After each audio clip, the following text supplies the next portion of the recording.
Al Jazeera podcasts.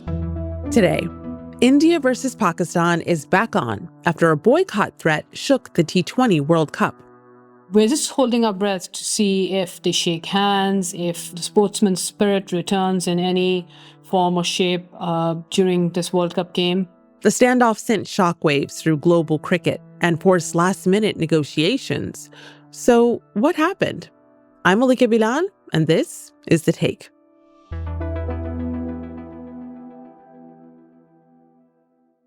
Quick question. Will you be watching the India-Pakistan cricket match on Sunday? And should politics have an influence over sport? Let us know in the comments. If you're listening on your podcast app, leave us a review. Tell us where you're listening from and give us a 5-star rating. It helps more than you know. Hi, I'm Hafsa Adil. I'm a sports journalist at Al Jazeera Digital in Doha. I cover most sports, but I have a special interest in cricket. Well, your special interest is our gain. Hafsa, welcome to The Take. It is really good to have you here.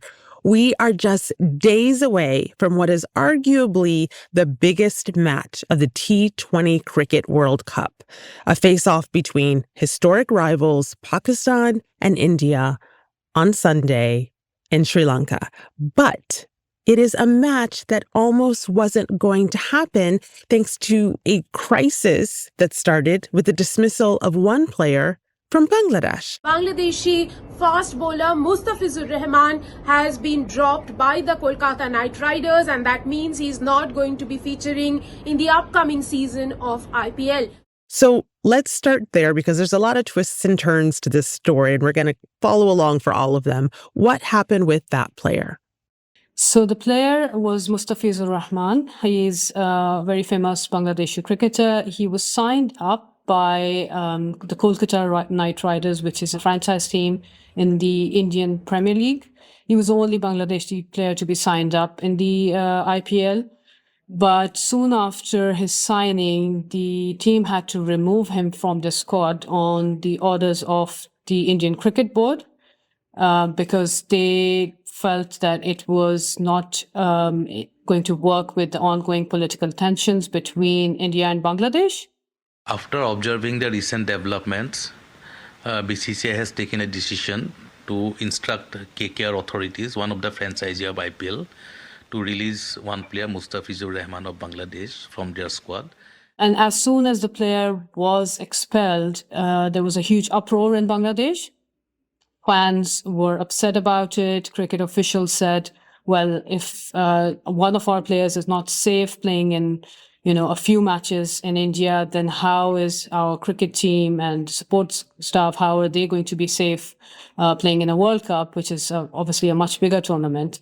And they demanded that Bangladesh's games be moved from India to Sri Lanka. So now India and Sri Lanka are co-hosting the tournament. And yeah, that's basically how the problem started. Okay, so just a little bit more on this team, because I think for casual cricket listeners, their ears might perk up when they hear who partly owns this team that this Bangladeshi player was playing for in India, and that is Bollywood star Shah Rukh Khan. It was, it was ironic because it's the only team owned by a Muslim in the IPL. This team was the only team to draft a Muslim player from outside India.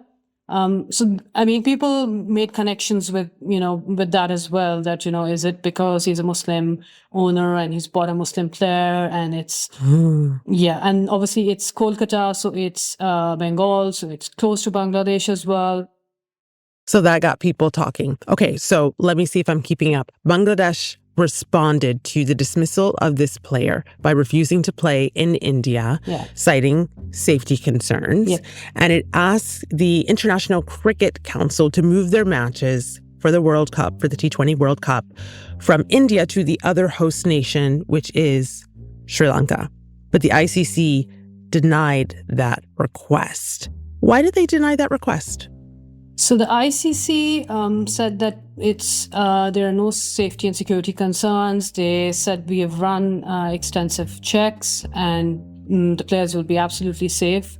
and fine in India. And because it's so close to the tournament, because this happened in the first week of January and the tournament started on exactly a month later.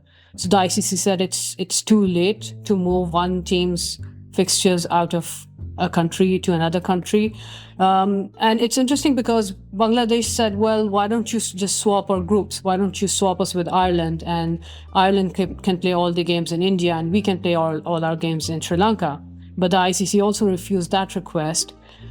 They had, a back and forth for about 2 to 3 weeks, where, the ICC would give them reassurances, Bangladesh would say no. And then it eventually, 10 or 12 days before the tournament had to start, the ICC said, look, this is it. You come to India and play here or you're out of the tournament. And Bangladesh said, we're not coming.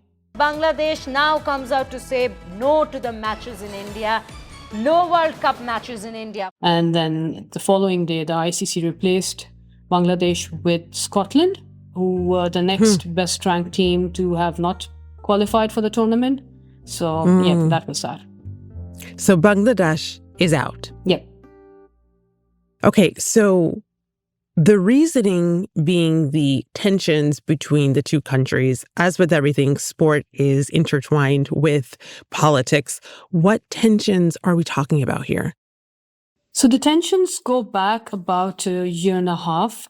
In I think August 2024, the Bangladeshi Prime Minister, long-standing Bangladeshi Prime Minister Sheikh Hasina's government was overthrown by protests, and she took refuge in India. Hasina was sentenced to death by Bangladesh's International Crimes Tribunal after it found her guilty of committing crimes against humanity. India's Foreign Ministry has said that it has noted the verdict, but so far it has refused to comment on the extradition request. Ever since then, the relationship between the two countries was very strained. Bengali Muslims were being targeted in India, and Hindus were, targeted in Bangladesh. And it just kept boiling over and over. And I think this incident took place shortly after a Hindu man was lynched in Bangladesh. And although the interim Bangladeshi government came out and, voiced their condemnation of the incident, but, there was a lot of uproar in India, and the Bangladeshi High Commission in India, there were protests outside it. So, yeah, things were going really badly. Well, Hafsa, in a statement released on January 24th, the ICC said it had found no, quote, credible or verifiable security threat to Bangladesh's national team in India. But what was Bangladesh pointing to? Do you think that asking for the game to be moved was a reasonable request? And what do fans think? I think it was because, again, their premise was simple. They said if one of our players is not safe playing in a relatively smaller tournament in India, then how are 15 squad members and a dozen backroom staff members going to be safe traveling to different cities across India to play in such a big tournament? And so obviously these teams are very recognizable when they go out. They wear their jerseys. The buses are branded in team colors. So they were, adamant that we are not going to be safe. And it's not as if this was the first time that a team was asking for their matches to be moved out of a certain venue or a certain country on security fears. And funnily enough, India has been doing it year in, year out, for the past few years. They didn't go to Pakistan for the Asia Cup in 2023. They didn't go to Pakistan for the 2025 ICC Champions Trophy, saying our team's not going to be safe there. All other teams traveled both in 2023 and 2025. But Wow. India's request was accommodated by the ICC and the Asian Cricket Council, which runs the Asia Cup. So, Hafsa, that will have curious minds wondering if there's a double standard here, which does then help explain why Pakistan got involved next. So Pakistan announced it would not take the field against India, which threw the entire tournament into crisis. You have been covering cricket for years. What was it like for you watching this unfold in real time? So when Bangladesh's exclusion from the World Cup was confirmed by the ICC, within hours, the Pakistan Cricket Board chairman, who is, by the way, also the interior minister for the federal government of Pakistan. That's quite some, by the way. Well, it gets more interesting. He basically told the press in Pakistan that, we are not sure if we're going to go ahead and participate in the World Cup at all. And we are going to leave it to our government to decide. And there was, an element of suspense and mystery. People were making predictions whether Pakistan's going to pull out. Then obviously the decision came. And despite the rumors and everything that had been going on social media and in both countries, for Pakistan to come out and say that we are not going to take the field against India was massive. It was unprecedented. It has not happened in a World Cup. Yes, when the countries have gone to war against each other, they have boycotted each other completely by not touring for bilateral series. They haven't been playing bilateral series for about 14 years now. And because of the hostile relations between the two nations. Yeah, because of the 3 wars and, nearly the 4th war that they fought last May. And fans have come to accept it and live with it due to the fact that they still play each other at World Cups. They still play each other at global tournaments. So for Pakistan to boycott this game, it sent shockwaves through the cricketing world. Players who have not played the game in years, they, aired their opinion. So it was very big, and it shook everything up. So that was the official word that we're not going to be playing this match. But that changed. The Pakistan government has allowed its cricket team to take the field against India on the 15th of February in the T20 World Cup clash, which means the match will go on as per the original schedule. So what do you think happened to make that change? A lot. Things that had never happened before happened. It's interesting because as soon as Pakistan said it wouldn't take the field, the ICC responded with a statement that was that sort of threatened Pakistan without threatening it properly outright. It said, if Pakistan don't play this game, then, it could have wide-ranging ramifications on how the sport is run in the country because, once again, the International Cricket Council is technically a non-profit organization that generates revenue from these tournaments and then spreads out this revenue and gives it to all the member boards. So they were trying to say, look, you're not going to help us generate that money, so you're not going to get whatever money that you were due from this tournament. In not directly, but, in so many words. So that didn't work. Pakistan didn't budge. Funnily enough, obviously the Pakistan Cricket Board chairman and the Pakistan interior minister are the same person. So when Al Jazeera when I reached out to the Pakistan Cricket Board for their comments, they said, well, we'll redirect you to the government, which is basically the same thing. Has that happened to you before? No. So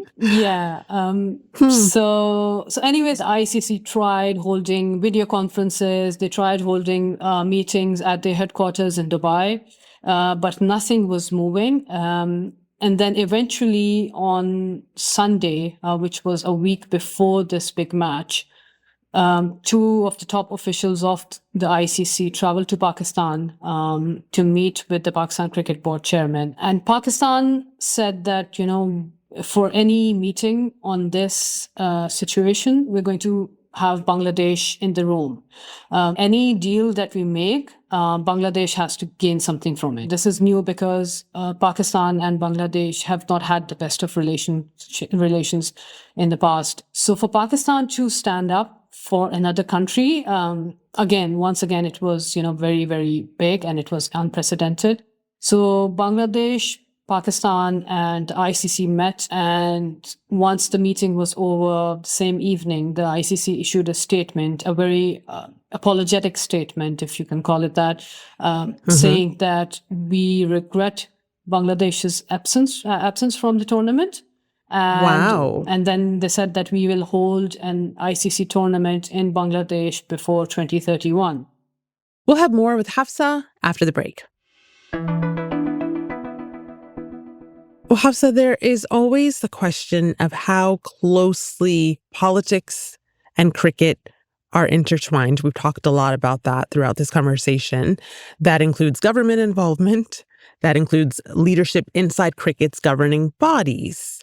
Yeah. How much did political dynamics shape this crisis? Yeah, so that is very interesting. So we already know the situation in Pakistan. So in India as well, and the International Cricket Council, the current head of the International Cricket Council is Jai Shah, who is the son of Amit Shah, who is India's Minister of Interior, a very close ally of Prime Minister Narendra Modi. So is there a feeling that the Modi government and administration is really intertwined with the world governing body for cricket? Maybe not directly, but the seed was the removal of a Muslim Bangladeshi player from the Indian Premier League. That was the seed.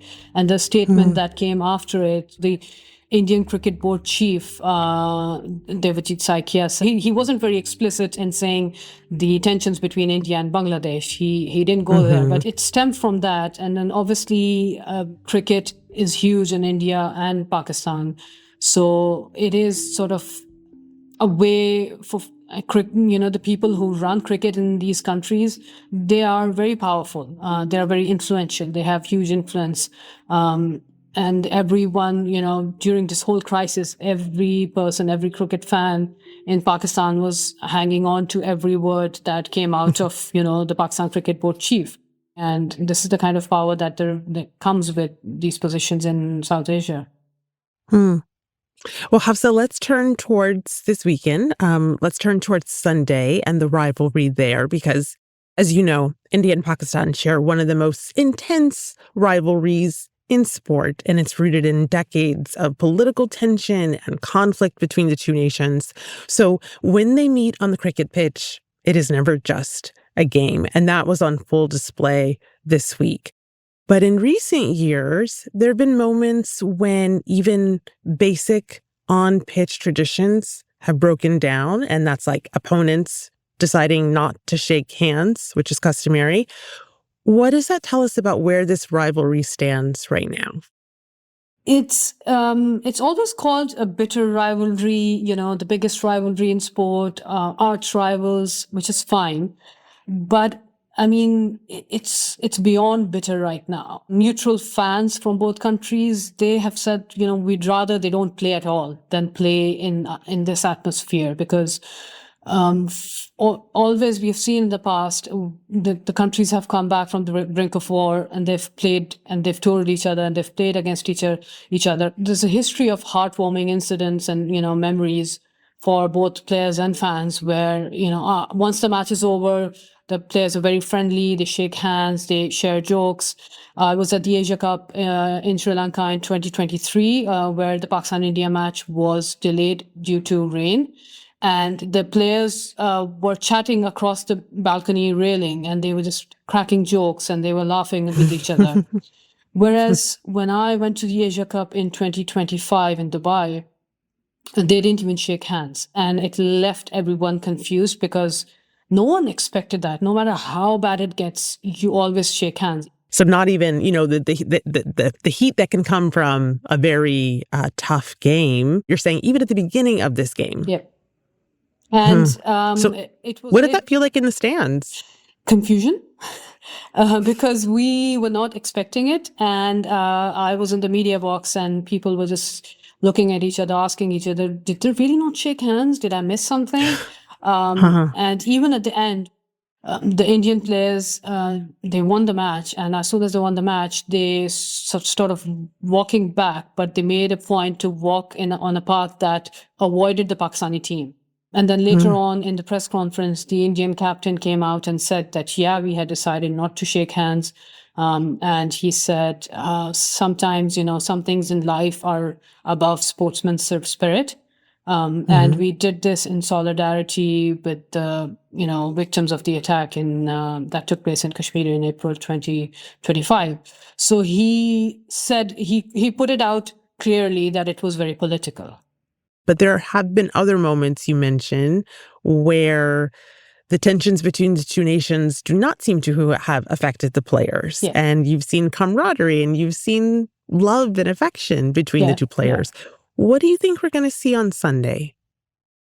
Well, that's part of the mystery because we hope we have seen the worst of it, because, what happened in the Asia Cup a few months ago, that was ugly. No one enjoyed it. It was all very political. I don't think a lot of cricket fans enjoyed that. They like having heated, exchanges. They like seeing those. But as long as they're restricted to the game, to the sport itself. So we're just holding our breath to see if they shake hands, if there is, the sportsman's spirit returns in any form or shape during this World Cup game. And there were some reports and some, discussions on social media saying Pakistan should put it down as one of its conditions that the Indian team shakes hands with the Pakistani players. We don't know if there's any truth to it, but people would like to see some level of, friendship. I'll tell you an incident. When I was in Sri Lanka for the Asia Cup match between India and Pakistan in 2023, and the Indian players were practicing before the game, and there was a stand where there were a lot of Pakistani fans. And Pakistani players were practicing as well, by the way, but they weren't trying to get the attention of the Pakistani players. They were trying to get the attention of Virat Kohli, who's the biggest cricket superstar in India. So they were basically shouting, Pakistan loves you, please look at us, Pakistan loves you. And I actually ended up writing an article on it because it was such a funny and, nice moment that you don't see quite often. So maybe we don't go back to that, but maybe, they go back to shaking hands and not avoiding each other like the plan. Well, Hafsa, finally, you have kept your unbiased journalist hat on for this entire time, but I know you're a big fan and I want to know who you're going to be rooting for. Well, I will be rooting for Pakistan. But, Pakistani fans have a very weird psychology. We don't want to jinx our team by saying we're going to win. So we always say that we're going to lose. And then when we actually lose, which we have been losing for a long time to India, it doesn't hurt as much, or at least that's what we like to think. But it's a lot of fun because Pakistani fans, when it comes to the Pakistani team, criticizing them, we do criticize them, but we keep it very, very light and funny. So, we don't need anyone else to come and criticize our team. We do the best job ourselves. Well, Hafsa, then I will leave you with good luck. Thank you. I hope it goes the way you want it to. Thanks so much for this conversation. Thank you very much. Thanks for having me, Malika.